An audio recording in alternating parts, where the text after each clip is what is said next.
Hello guys, welcome back to the channel. कैसे हो आप सभी? आई होप आप सभी अच्छे होंगे। आज हम इस वीडियो में कवर करने वाले अपने वेब टेक्नोलॉजी के यूनिट नंबर 5 के लेक्चर नंबर 2 को। हमारा जो यूनिट नंबर 5 था वो हमारे दो पार्ट में डिवाइडेड था। पहला था हमारा सर्वलेट, दूसरा है हमारा जेएसपी। आज हम इस वीडियो में कवर करने वाले अपने जेएसपी के कंप्लीट टॉपिक को, जिसमें हम देखेंगे जेएसपी है क्या, implicit object, scripting, standard actions and जो हमारे रिमेनिंग टॉपिक्स हैं उनको भी हम कवर करेंगे। आज हम इस वीडियो में अपने यूनिट नंबर 5 को कंप्लीट कर लेंगे। यूनिट नंबर 5 में जो हमारा जीएसपी वो काफी इंपॉर्टेंट टॉपिक है। यानी अगर यूनिट नंबर 5 में से आपको सिर्फ एक टॉपिक करके जाना हो तो आप जीएसपी जरूर करके जाएं, क्योंकि जेएसपी के से आने के चांसेस, जो क्वेश्चन के आने के चांसेस है वो बहुत ज्यादा रहते हैं। जैसे कि आप देख पा रहे होंगे AKT 2020, 21, 22 एंड 22 लगातार 3 साल से हमारा पूछा जा रहा है। तो आप इस वीडियो को कंप्लीट देखिए, ये यूनिट आपकी काफी अच्छे से हो जाएगी। तो बढ़ते अपने पहले टॉपिक की तरफ, जो कि है हमारा जेएसपी यानी जावा सर्वर पेज। अब जेएसपी की फुल फॉर्म क्या है? Java server page. अब जेएसपी है क्या? JSP is a server side technology that is use for creating web application. JSP क्या है? हमारी सर्वर साइड टेक्नोलॉजीज है। सर्वर साइड टेक्नोलॉजी से क्या मतलब है कि जो भी डेटाबेस से हमारा रिलेटेड वर्क होगा वो कौन करेगा? हमारा जेएसपी। और ये हमारे किस चीज के लिए यूज होता है? वेब एप्लीकेशन को डेवलप करने के लिए। जो भी हमारी वेब एप्लीकेशन हम डेवलप करना चाहते हैं वो हम जेएसपी की हेल्प से भी कर सकते हैं। और क्या लिखा हुआ है? It is use to create dynamic web content. यानी जो आपने वेब एप्लीकेशन तो आप बना ही लेंगे इससे, लेकिन वेब एप्लीकेशन के अंदर आप जो भी डायनामिक कंटेंट को ऐड करना चाहते हैं तो वो भी आप कर सकते हैं। अब आप देख पा रहे सबसे पहले आया था हमारा सीजीआई। सबसे पहले हमने सीजीआई से ये सब वर्क करते थे, server side technology, web application को डेवलप करना, डायनामिक कंटेंट को ऐड करना अपनी वेबसाइट के अंदर। तो वो करता था हमारा सीजीआई। फिर उससे एडवांस वर्जन आया हमारा सर्वलेट, जो हमने पढ़ा लेक्चर नंबर 1 में। सर्वलेट भी हमारा सेम वर्क करता था, सर्वर साइड टेक्नोलॉजी थी, और वो भी हमारा वेब एप्लीकेशन को डेवलप करता था और डायनामिक कंटेंट को ऐड करता था। देन सर्वलेट के बाद हमारा एक और वर्जन आया, सर्वलेट का एडवांस वर्जन, जिसको हम बोलते हैं JSP, Java server page. Java server page भी हमारा सेम ही वर्क करता है, बट ये क्या होता है, थोड़ा बहुत ज्यादा एफिशिएंट होता है और बहुत ज्यादा फास्ट होता है। तो इसलिए आज के टाइम में हम किसका यूज करते हैं? जावा सर्वर पेज का यूज करते हैं। नेक्स्ट क्या लिखा हुआ? It support both scripting element based dynamic content. यानी ये हमारी स्क्रिप्टिंग को भी और डायनामिक कंटेंट को भी सपोर्ट करता है।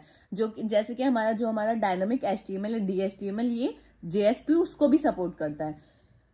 अब जैसे हमारा जेएसपी आया तो हम क्या कर सकते थे? हमारा जो HTML पेज है, HTML का जो हम कोड लिखते हैं उसके अंदर ही हम जावास्क्रिप्ट का कोड लिख पा रहे थे बाय यूजिंग द जेएसपी। तो ये इसका बहुत बड़ा एडवांटेज था कि हमारा जो टाइम था और हमारा लाइन ऑफ कोड था वो बहुत ज्यादा कम हो गए थे जेएसपी की हेल्प से। ठीक है, आई होप आपको क्लियर होगा। नेक्स्ट पॉइंट में क्या लिखा हुआ है? JSP is advance version of servlet technology. जैसे मैंने आपको बताया कि सबसे पहले सीजीआई का एडवांस वर्जन सर्वलेट, और सर्वलेट का भी एडवांस वर्जन हमारा क्या है? JSP, Java server page. ठीक है, अब क्या लिखा हुआ है? जावा सर्वर पेज में हमारे दो टाइप के टैग्स होते हैं। पहला होता है HTML टैग्स, दूसरा होता है जेएसपी टैग्स। HTML टैग्स हमारे क्या होते हैं? जैसे P टैग, H1, H2। इसी तरीके से जेएसपी में भी आप क्या यूज करते हैं? टैग्स का यूज करते हैं। ठीक है, JSP tags are usable then page run first. जैसे कि आप जेएसपी का एक टैग आपने लिख लिया तो टैग को आप पूरे कोड में बार बार रीयूज कर सकते हैं। आपको बार बार कोड लिखने की पूरा जरूरत नहीं है, जिसकी वजह से जो आपका लाइन ऑफ कोड है वो कम हो जाएगा, आपका जो वर्क है वो बहुत ज्यादा फास्ट हो जाएगा। इसलिए हम जेएसपी का आज के टाइम में यूज करते हैं। आपको पता चला क्यों यूज करते हैं? क्योंकि जो इसमें टैग्स का यूज करते हैं हम, टैग्स का यूज होता है वो रीयूजेबल होता है। यानी एक टैग को आपने डिफाइन कर दिया तो आप उसे बहुत जगह यूज कर सकते हैं। ठीक है, JSP and CGI purpose is same. मैंने आपको बताया जेएसपी, सीजीआई और सर्वलेट का तीनों का पर्पस सेम था, but JSP over several advantage in comparison with CGI and servlet. वही मैंने आपको बताया कि सीजीआई का एडवांस वर्जन सर्वलेट, सर्वलेट का एडवांस वर्जन जेएसपी। तो इसमें जेएसपी में काफी सारी एडवांटेजेस थी in comparison to CGI and servlet. तो इसलिए आज के टाइम में हम जेएसपी का यूज करते हैं। Java code can be inserted in HTML page और बुक। जैसे मैंने आपको बताया कि जो भी हमारा जावा का कोड था वो हम HTML कोड के अंदर ही लिख पा रहे थे by using the JSP. JSP allow embedded Java code in HTML page. वही जावा कोड को हम एम्बेडेड कर पा रहे थे अपने HTML कोड के अंदर ही। किसकी हेल्प से? जेएसपी की हेल्प से। तो ये था हमारा जेएसपी। आपको समझ आया? जेएसपी क्या है? एक हमारी सर्वर साइड टेक्नोलॉजी है जो हमारी यूज किसके लिए यूज होती है? डायनामिक वेब एप्लीकेशन को डेवलप करने के लिए, ये वेब एप्लीकेशन को डेवलप करने के लिए और उनके अंदर डायनामिक कंटेंट को ऐड करने के लिए। और ये जो मैंने आपको बताया ये सब आप जेएसपी के बारे में लिख सकते हैं। आई होप ये आपको क्लियर होगा। अब हम पढ़ते हैं कि फीचर्स ऑफ इन जेएसपी, कि जेएसपी के अंदर क्या क्या फीचर्स हैं जो हम आज उसको यूज कर पा रहे हैं। Coding in JSP is easy. इसमें कोडिंग क्यों इजी है? क्योंकि आपने अगर एक बार कोई कोड लिख लिया तो आप उसको रीयूज कर सकते हैं, जिसकी वजह से बहुत ज्यादा फास्ट और एफिशिएंट वे है वो हमारा। तो इसलिए आपको कोडिंग का आपको बार बार कोड करने की जरूरत नहीं पड़ेगी। तो आपको कोडिंग क्या हो जाएगी? फास्ट हो जाएगी और ईजी हो जाएगी। इजी टू यूज अनलर्न, ये हमारे इतने डिफिकल्ट नहीं है, आप बहुत इजीली इसको लर्न कर सकते हैं, बहुत इजीली आप इसको यूज कर सकते हैं। It does not require advance knowledge of Java. अगर आप जेएसपी सीख रहे हैं तो आपको ऐसा नहीं है कि आपको बहुत जावा बहुत अच्छी टाइप में आनी चाहिए, यानी एडवांस वर्जन जावा आनी चाहिए। नहीं, अगर आपको बेसिक नॉलेज भी होगी ना जावा की तो आप जेएसपी बहुत इजीली सीख सकते हैं। आई होप आपको क्लियर होगा। नेक्स्ट है tag and elements in JSP. JSP के अंदर बहुत सारे टैग और एलिमेंट्स होते हैं, तो वो हम देखेंगे कौन कौन से होते हैं। पहला होता है हमारा जेएसपी कमेंट। जेएसपी कमेंट क्या होते हैं? जेएसपी कमेंट जैसे कि हमारे और प्रोग्रामिंग लैंग्वेज में कमेंट्स होते हैं, इसी तरीके से जेएसपी के अंदर कमेंट्स होते हैं। कमेंट्स क्या होते हैं? कमेंट्स ऐसी लाइन ऑफ कोड होते हैं जो ब्राउजर रन नहीं करता, जो ब्राउजर इग्नोर कर देता है, दैट इज कॉल्ड कमेंट। तो कमेंट हम अपनी एफिशिएंट के लिए, अपनी सहूलियत के लिए लिखते हैं। क्यों? क्योंकि हम आगे जाके अगर 1 साल बाद हम अपना प्रोजेक्ट देख रहे हैं, हमें कुछ अपडेट करना है, तो हम कमेंट में लिख देते हैं कि ये हमने इस जगह ये यूज किया, तो वहां हमें इतनी ज्यादा प्रॉब्लम नहीं आती। तो इसी तरीके से जेएसपी में भी हमारे सेम कमेंट होते हैं। क्या होते हैं? JSP comment is to document the code. JSP comment is use to note same part of JSP page to make it clear and easier to maintain. JSP comments हमारे same comments की तरह होते हैं, जो जिसकी वजह से हम अपने पूरे प्रोजेक्ट को मेंटेन कर पाते हैं इजीली और इजीली अंडरस्टैंड कर पाते हैं। यानी अगर कोई आपका अदर प्रोग्रामर आपका कोड देख रहा है तो वो भी इजीली अंडरस्टैंड कर पाएगा बाय यूजिंग द कमेंट। अब कमेंट का सिंटेक्स होता है, पहले होता है ये हमारा ये वाला जो हमारा एंगल ब्रैकेट है, ओपन करेंगे, फिर इसको क्लोज करेंगे, फिर परसेंटेज का साइन, फिर हाइफन हाइफन, 3 बार हाइफन, फिर यहाँ जो भी आपका कमेंट लिखना है वो आप कमेंट लिखेंगे, फिर हमारे 3 हाइफन। क्योंकि आप देख पा रहे होंगे कि कमेंट हर प्रोग्रामिंग लैंग्वेज में कमेंट का सिंटेक्स अलग होता है। आप देखोगे तो कुछ में इस तरीके से होता है, कुछ में इस तरीके से होता है। तो हाँ, इसमें क्या होता है? इसमें कमेंट का सिंटेक्स इस तरीके से होता है। अगर आपको जेएसपी के अंदर कमेंट्स लिखने हैं तो आप इस सिंटेक्स का यूज करके कमेंट्स को लिख सकते हैं। नेक्स्ट क्या होता है? एक्सप्रेशन। एक्सप्रेशन सिंपली क्या होता है? किसी भी वैल्यू को असाइन करने, किसी भी वेरिएबल में वैल्यू को असाइन करने के लिए हम किसका यूज करते हैं? एक्सप्रेशन का यूज करते हैं। जैसे इक्वल टू हो गया, दैट इज कॉल्ड एक्सप्रेशन। तो एक्सप्रेशन क्या होता है?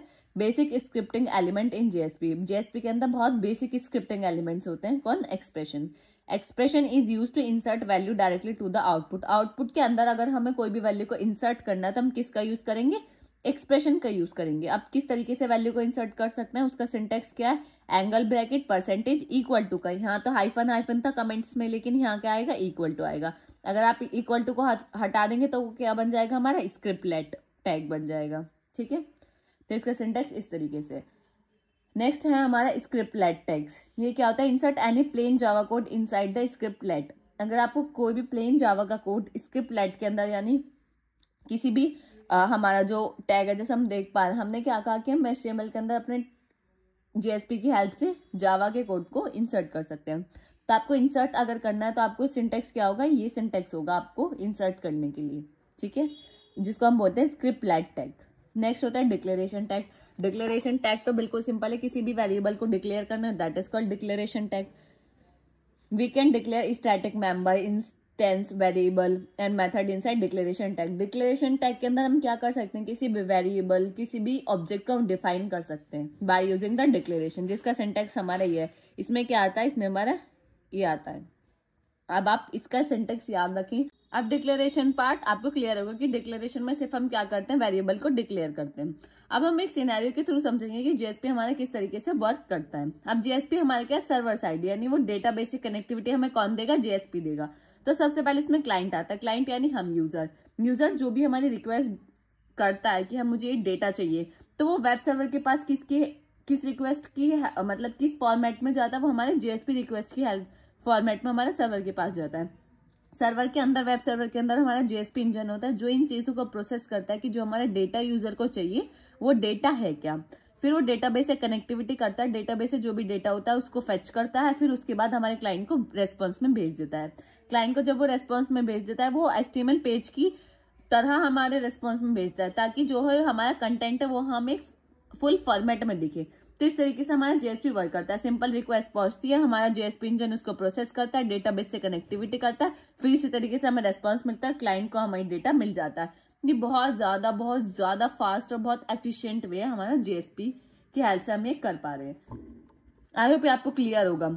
अब बढ़ते अपने नेक्स्ट क्वेश्चन की तरफ, जो कि हमारे Q2 2020-21 में आया हुआ है। तो क्वेश्चन था क्या, JSP is an extension of servlet not replacement, justify. आपके बताना था कि जो JSP है वो सर्वलेट का एक्सटेंशन है, ना कि रिप्लेसमेंट। तो आपको इस क्वेश्चन को जस्टिफाई करना था कि ऐसा ये किस लिए है। What problem of servlet technology can JSP suggest to solve, और कौन कौन सी ऐसी प्रॉब्लम थी जो JSP ने ओवरकम की इन कंपैरिजन टू सर्वलेट। ठीक है, अब सबसे पहले क्या है, JSP is not a replacement of servlet but extension of servlet as coding decreases more than half. अगर हम JSP की बात करें तो JSP के अंदर हमें रीयूजिबिलिटी का कॉन्सेप्ट मिल गया, जहां से हमारा जो कोडिंग पार्ट था वो बहुत ज्यादा कम हो गया। तो हम बोल सकते हैं कि JSP हमारा रिप्लेसमेंट नहीं है सर्वलेट का, सिर्फ और सिर्फ एक्सटेंशन है। क्योंकि JSP के अंदर अगर हम कोडिंग की बात करें तो वो क्या हो जाती है, बहुत ज्यादा कम हो जाती है, या हम माने कि सर्वलेट के कंपैरिजन में हाफ हो जाती है। ठीक है, पहला पॉइंट ये है।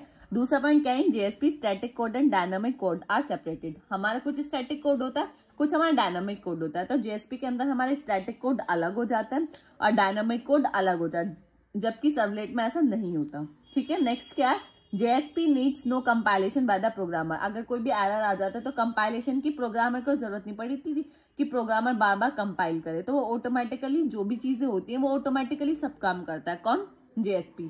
तो ये बहुत ही 3 मेन एडवांटेजेस थी जिससे हम ये जस्टिफाई कर सकते हैं कि जो हमारा JSP है वो सर्वलेट का क्या है, सिर्फ और सिर्फ एक एक्सटेंशन है, ना कि रिप्लेसमेंट। अब प्रॉब्लम्स क्या क्या थी। पहली प्रॉब्लम थी डिफिकल्ट टू कोड। अगर हम सर्वलेट के अंदर बात करें तो वहां हमें कोडिंग पार्ट बहुत ज्यादा करना पड़ रहा था और कोडिंग में काफी ज्यादा डिफिकल्टी आ रही थी। तो JSP ने उस चीज को ओवरकम किया। It can not be integrated, हम सर्वलेट को इंटीग्रेट नहीं कर पाते थे, जबकि हम JSP को कर पाते हैं। It does not manage cookies. Cookies के बारे में हमने लेक्चर नंबर 1 में पढ़ा। तो सर्वलेट क्या है, कुकीज को मैनेज नहीं करता था, जबकि JSP कुकीज को मैनेज करता है। Do not all reading and sending HTML headers. जो भी हमारा सर्वलेट है वो HTML हेडर्स को ना ही रीड करता था ना ही सेंड करता था, बहुत ज्यादा दिक्कत आती थी। तो वो सब चीजों को ओवरकम की। 4 प्रॉब्लम थी जिनको ओवरकम की किसने, JSP ने। ठीक है, आई होप आपको क्लियर हो गया। इस क्वेश्चन में आपको ये सभी एक्सप्लेन करना था। अब बढ़ते अपने नेक्स्ट टॉपिक की तरफ, जो कि हमारा इम्प्लिसिट ऑब्जेक्ट। अब इम्प्लिसिट हमारा ऑब्जेक्ट क्या होता है, बेसिकली इम्प्लिसिट ऑब्जेक्ट जो हमारा क्रिएट होता है वो हमारा किसकी हेल्प से क्रिएट होता है, JSP एक कंटेनर होता है, उसकी हेल्प से हम इम्प्लिसिट ऑब्जेक्ट को क्रिएट करते हैं। अब हम देखेंगे कि बेसिकली इम्प्लिसिट ऑब्जेक्ट होते क्या है। Implicit object are a set of Java object. Implicit object क्या होता है, सेट ऑफ जावा ऑब्जेक्ट होते हैं, यानी जावा के काफी सारे ऑब्जेक्ट को अगर हम एक साथ कर दें तो हम उसे क्या बोलेंगे कि ये क्या हमारे इम्प्लिसिट ऑब्जेक्ट है। That the JSP container make available to developer on each page. जो JSP कंटेनर है, जो हमारा वेब कंटेनर है, वेब कंटेनर की हेल्प से हम इम्प्लिसिट ऑब्जेक्ट को क्रिएट करते हैं। और JSP कंटेनर की हेल्प से हम क्या कर पाते हैं, जो भी हमारा काफी सारे पेजेस होते हैं तो डेवलपर की हर पेज पे हम JSP ऑब्जेक्ट को अवेलेबल कराते हैं by using the JSP container. ठीक है, आई होप आपको क्लियर होगा। थोड़ा कंफ्यूजिंग हो सकता है, मैं आपको एक बार और बता देती हूँ। इम्प्लिसिट ऑब्जेक्ट क्या है, इम्प्लिसिट ऑब्जेक्ट हमारा जावा ऑब्जेक्ट का एक कलेक्शन है। अगर हम जावा ऑब्जेक्ट को, काफी सारे ऑब्जेक्ट को एक साथ कर दे तो हम उसे क्या बोले, ये हमारा इम्प्लिसिट ऑब्जेक्ट है। और ये हमारे इम्प्लिसिट ऑब्जेक्ट जो कि हमारे डेवलपर्स होते हैं, जब वो हर पेजेस में उसे अवेलेबल कराते हैं तो किसकी हेल्प से अवेलेबल कराते हैं, JSP कंटेनर की हेल्प से हम डेवलपर के हर पेज पे इम्प्लिसिट ऑब्जेक्ट को अवेलेबल करा पाते हैं। ठीक है, आई होप आपको क्लियर होगा कि इम्प्लिसिट ऑब्जेक्ट हमारा है क्या, basically the set of Java object. The JSP request is an implicit object. जो भी हम रिक्वेस्ट, यानी जब आप रिक्वेस्ट करते हैं ना तो वो भी हमारा क्या एक इम्प्लिसिट ऑब्जेक्ट है, which is provided by HTTP servlet request. जब आप रिक्वेस्ट करते हैं ना, लाइक क्लाइंट यूजर से, क्लाइंट सर्वर से कर रहा है, सर्वर डेटाबेस से कर रहा है, तो ये जो रिक्वेस्ट प्रोसीजर चल रहा है ये भी एक तरीके का क्या है, इम्प्लिसिट ऑब्जेक्ट है, जो किसकी हेल्प से हम कर पा रहे हैं। एक हमारा प्रोटोकॉल है जो कि HTTP सर्वलेट रिक्वेस्ट, इसकी हेल्प से हम रिक्वेस्ट को जनरेट कर पा रहे हैं। ठीक है, JSP request object is created by the web container. JSP जैसे मैंने आपको बताया कि जो हमारा JSP ऑब्जेक्ट है वो कौन क्रिएट करता है, वेब कंटेनर क्रिएट करता है for each request for the client. कि क्लाइंट की हर रिक्वेस्ट के लिए, क्लाइंट जितनी भी बार रिक्वेस्ट करेगा उसके लिए हर एक ऑब्जेक्ट को कौन क्रिएट करता है, वेब इम्प्लिसिट ऑब्जेक्ट को कौन क्रिएट करता है, वेब कंटेनर उसको क्रिएट करता है। आई होप आपको क्लियर होगा। अब हमारे जो इम्प्लिसिट ऑब्जेक्ट है वो हमारे 9 इम्प्लिसिट ऑब्जेक्ट होते हैं। वो कौन कौन से होते हैं, पहला होता है request, response, configuration, application, session, page context, page object, exceptions and out. ये हमारे 9 ऑब्जेक्ट है, इम्प्लिसिट ऑब्जेक्ट जो हम यूज करते हैं। ठीक है, आई होप आपको क्लियर होगा कि इम्प्लिसिट ऑब्जेक्ट हमारे क्या होते हैं। अब बढ़ते अपने नेक्स्ट टॉपिक की तरफ, जो कि हमारा स्टैंडर्ड एक्शन। अब स्टैंडर्ड एक्शन है क्या इन जेएसपी? अगर हम जेएसपी के अंदर बात करें तो standard actions are special JSP tags that are used to perform common task like forwarding request, including files और interacting with Java Beans। अब JSP हमारा, अगर हम JSP के अंदर बात करें तो स्टैंडर्ड एक्शंस हमारे कुछ नहीं है, बस एक स्पेशल टैग है। अब टैग आपको पता है, जैसे हम HTML के अंदर जाते हैं तो P टैग हमारा, IMG टैग, H1 H2 ये सब हमारे टैग्स होते हैं। इसी तरीके से हमने पढ़ा था कि JSP के अंदर भी हमारे टैग्स होते हैं। अगर हम JSP के अंदर जो हमारे कुछ स्पेशल टैग्स होते हैं, उन स्पेशल टैग्स जो होते हैं उनको हम क्या बोलते हैं? स्टैंडर्ड एक्शंस बोलते हैं। ठीक है, किनको? कुछ स्पेशल जेएसपी टैग्स को हम स्टैंडर्ड एक्शंस बोलते हैं, जो कि हमारा बहुत कॉमन टास्क परफॉर्म करते हैं। अब वो टैग्स हम उन्हें स्पेशल टैग्स क्यों बोल रहे हैं?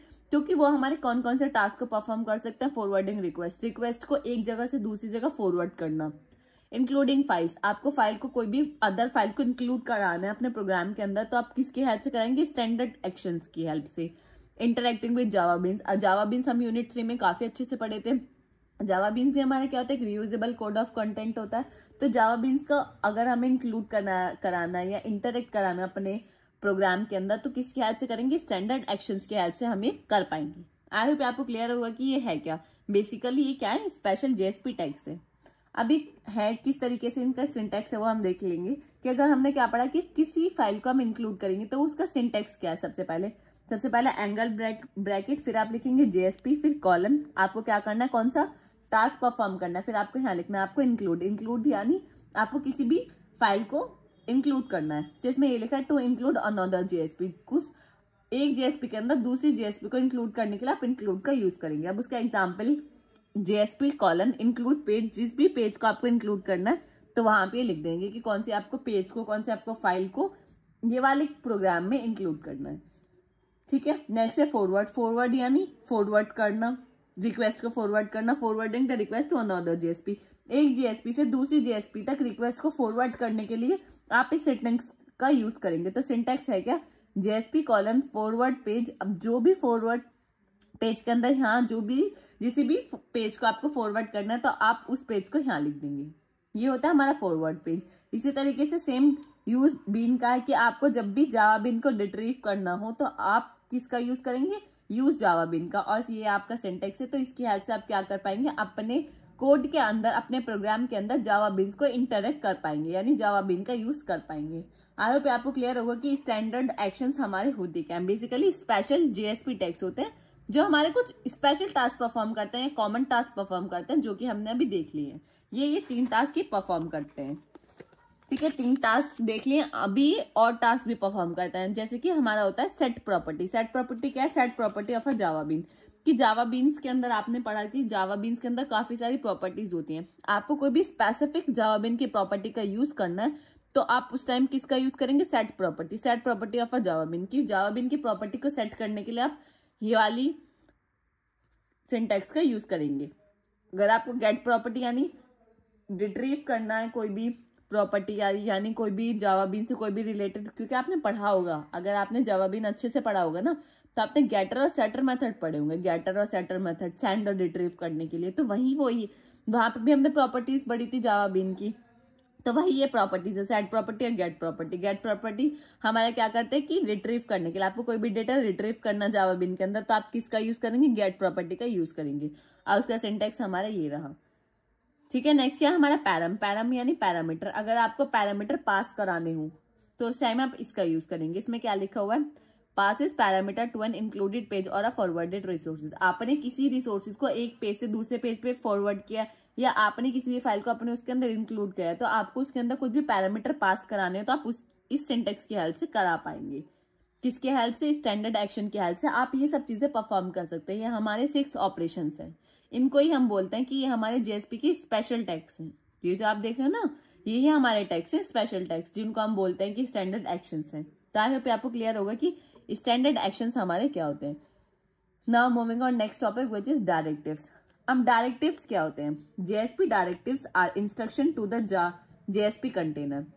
जेएसपी डायरेक्टिव्स क्या होते हैं? जेएसपी कंटेनर को इंस्ट्रक्शन जो देता है उसको हम बोलते हैं directives that affect the entire JSP page like how it is translated into a servlet. यानी हमारा जो भी काम होता है कि जेएसपी कंटेनर को जो भी हमारे इंस्ट्रक्शन दिए जाते हैं वो किसको कौन देता है? डायरेक्टिव्स। और इन इंस्ट्रक्शन की हेल्प से जो भी हमारा जेएसपी पेज है वो पूरा का पूरा चेंज हो सकता है, क्योंकि जो जैसे आप इंस्ट्रक्शन देंगे उसी तरीके से वो वर्क करेगा। जैसे कि इसने बताया कि कोई भी ट्रांसलेट करना है आपको, सर्वलेट पे कोई भी डेटा सेंड करना है, डेटा को फेच करना है, तो सब किसकी हेल्प से कर पाएंगे? जेएसपी कंटेनर की हेल्प से बेशक आप कर पाएंगे, लेकिन आपको क्या चाहिए? एक डायरेक्टिव्स चाहिए। तो डायरेक्टिव्स हमारा क्या होता है? इंस्ट्रक्शन देता है, are instruction to the JSP container, कि जो जेएसपी कंटेनर को इंस्ट्रक्शन देता है उसको हम क्या बोलते हैं? डायरेक्टिव्स। ठीक है, आई होप आपको क्लियर होगा। These directives are not use directly in servlet. आप इन डायरेक्टिव्स का सर्वलेट के अंदर डायरेक्टली यूज नहीं करते, आप इनडायरेक्ट वे में इनका यूज करते हैं। क्यों? क्योंकि servlet do not go through a translation process. क्योंकि अगर आप सर्वलेट की बात करें तो सर्वलेट हमारा ट्रांसलेशन प्रोसेस के अंदर वर्किंग नहीं करता। उसे ये मतलब ही नहीं है कि ट्रांसलेशन किस तरीके से हो रहा है, बैकवर्ड में कितना वर्क हो रहा है, नहीं।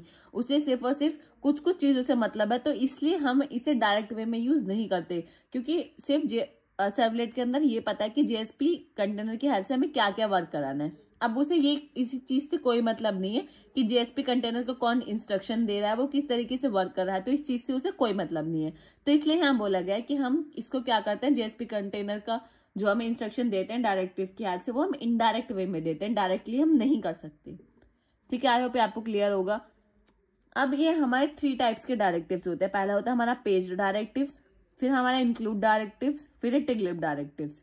सिंपल 3 टाइप्स के होते हैं। इनका सिंटैक्स है, ये क्या है हमारा? Angular bracket %@ page attribute equal to page attribute, यानी जिस भी आपको पेज के डायरेक्टिव्स के अंदर जिसमें भी वर्क करना है आपको यहाँ उसका पाथ देना है। उसके बाद फाइल को इंक्लूड करना है तो फाइल को यहाँ यूआरएल देना है। किसी भी यूआरआई को इंक्लूड करना है, ट्रिलिब डायरेक्टिव्स के अंदर यूआरआई को इंक्लूड करना है तो आप यहाँ कर सकते हैं। तो ये हमारे आपको क्या लिखना है कि 3 टाइप के ये होते हैं। आई होप आपको क्लियर होगा कि डायरेक्टिव्स हमारे होते क्या है। नेक्स्ट होता है हमारे custom tag libraries. Custom tag libraries क्या होते हैं? Custom tag libraries are primary a feature of JSP and are not directly use in servlet. Custom tag libraries भी कुछ इस तरह की हैं, जैसे कि हमने अभी डायरेक्टिव्स देखे, ये भी उसी तरीके से, ये भी हमारा सर्वलेट के अंदर डायरेक्टली यूज नहीं करते, इन्हें भी हम इनडायरेक्टली यूज करते हैं। अभी होते क्या है वो हम देखेंगे। We are going to create a custom tag that print the current date और टाइम। कस्टम टैग लाइब्रेरीज किसी स्पेसिफिक पर्पस के लिए आपको क्रिएट करने होते हैं। जैसे कि फॉर एग्जांपल आपको करंट डेट और टाइम प्रिंट कराना है, तो आप क्या करेंगे? एक कस्टम टैग यानी एक न्यू कस्टम टैग को क्रिएट करेंगे जो सिर्फ और सिर्फ क्या करेगा? करंट डेट और टाइम को प्रिंट करेगा। ठीक है, इस तरीके से यानी किसी भी स्पेसिफिक वर्क के लिए आप कस्टम टैग लाइब्रेरीज का यूज करते हैं। और क्या लिखा हुआ है? Custom tag libraries are collection of user defined tags encapsulating reusable functionality. Custom tag libraries क्या है? Collection of user defined tags, जो यूजर ने खुद से अपनी यानी उसको कोई प्रॉब्लम आ रही है यूजर को, तो उसने अपनी उस प्रॉब्लम को सॉल्व करने के लिए कुछ टैग क्रिएट किया। उन टैग्स को यूजर डिफाइंड टैग्स जो हैं उनके ही कलेक्शन को हम क्या बोलते हैं? Custom tag libraries. Custom tag libraries के अंदर यूजर के जो भी सारे यूजर डिफाइंड टैग्स हैं उन सबको एनकैप्सुलेट किया हुआ है एक जगह, जब भी आपको जरूरत पड़े आप वहां जाएं और उसको रीयूज कर सके। ये होता है हमारे कस्टम टैग लाइब्रेरीज। सिंपल है, कस्टम टैग लाइब्रेरीज हमारा क्या है? किसी भी स्पेसिफिक पर्पस के लिए यूज होता है, जैसे कि मैंने आपको बता दी कि करंट डेट और टाइम के लिए। और ये क्या करता है? अपने अंदर यूजर डिफाइंड टैग्स को एक जगह एनकैप्सुलेट करता है। आई होप आपको क्लियर होगा। अब हम देखेंगे हाउ टैग लाइब्रेरीज वर्क। अब इसके अंदर जो टैग्स होते हैं वो किस तरीके से वर्क करते हैं। ठीक है, सबसे पहले आता है tag handler classes. Tag handler classes क्या होता है? Java classes that define the behaviour of custom tag. आपने कस्टम टैग को क्रिएट करना है तो क्रिएट करने के लिए कुछ स्पेसिफिक रूल्स भी तो होंगे। तो सबसे पहले क्या है कि आपको अगर जावा उस कस्टम टैग का बिहेवियर डिफाइन करना है तो आप किसका यूज करेंगे? टैग हैंडलर क्लासेस का यूज करेंगे कस्टम टैग का बिहेवियर को डिफाइन करने के लिए। ठीक है, नेक्स्ट है हमारा tag library description. Tag library description किस चीज के लिए यूज होता है? XML files that map custom tag to their handler classes. एक कस्टम टैग को एक दूसरी क्लासेस से आपको क्या करना है? मैप करना है। तो आप किसका यूज करेंगे? टैग लाइब्रेरी डिस्क्रिप्शन का यूज करेंगे। यूजेज इन जेएसपी क्या होता है? Custom tag are use in JSP with directives. की कस्टम टैग के अंदर हम डायरेक्टिव्स का भी यूज करते हैं, जैसे कि यार टैगलेट जो हमने अभी 3 टाइप के पढ़े थे ना, तो उनमें से हमारा थर्ड टाइप टैग लिप था, तो हम जेएसपी के अंदर हम डायरेक्टिव्स के टैग्स का भी यूज करते हैं। तो ये हमारे इस तरीके से इसकी वर्किंग होते हैं। आई होप ये आपको क्लियर होगी। नेक्स्ट क्या है, कस्टम टैग्स इन जेएसपी इंपॉर्टेंट पॉइंट्स। कुछ इसके इंपॉर्टेंट पॉइंट्स है। पहला क्या है, डिक्लेरेटिव लाइक एचटीएमएल। जो इसके डिक्लेरेशन पार्ट होता है वो सिमिलर होता है बहुत ज्यादा एचटीएमएल जैसे। एचटीएमएल का सिंपल सिंटेक्स होता है, इसी तरीके से हमारा इसका भी बहुत ज्यादा सिंपल सिंटेक्स होता है। High and encapsulate in text, ये क्या करते हैं, अपने सारे टेक्स्ट को एक साथ एनकैप्सुलेट करते हैं। जैसे हमारे कैप्सूल होता है ना, इसी तरीके से एक साथ एनकैप्सुलेट कर देती है। राइटिंग प्लेन जावा कोड, ये जो किस कोड में लाइक किस लैंग्वेज में लिखी जाती है, हमारी जावा में लिखी जाती है, सिंपल जावा में लिखी जाती है। आई होप ये आपको क्लियर होगा। टोटिया, आई होप ये आपको क्लियर होगा। यहाँ हमने अपने यूनिट 5 को कंप्लीट कर लिया। Unit 1, unit 2, unit 3, unit 4 already uploaded, आप चेकआउट कर सकते हैं। यहाँ हमारा जो वेब टेक्नोलॉजी का सिलेबस है वो हमारा कंप्लीट होता है। यहाँ हमने अपने पूरा topics like 3 year PYQs question को लेकर हमने सब चीजें कवर कर ली है। अगर आपको कोई भी डाउट है कमेंट सेक्शन में बता सकते हैं। अगर ये वीडियो आपको अच्छी लगी तो लाइक, कमेंट, शेयर करना ना भूलें। अगर आपको नोट्स चाहिए तो आपको डिस्क्रिप्शन में एक लिंक मिलेगा, आप वहां से जाकर हमारे नोट्स को बाय कर सकते हैं। Thank you for watching this video. मिलते हैं किसी अगली वीडियो में।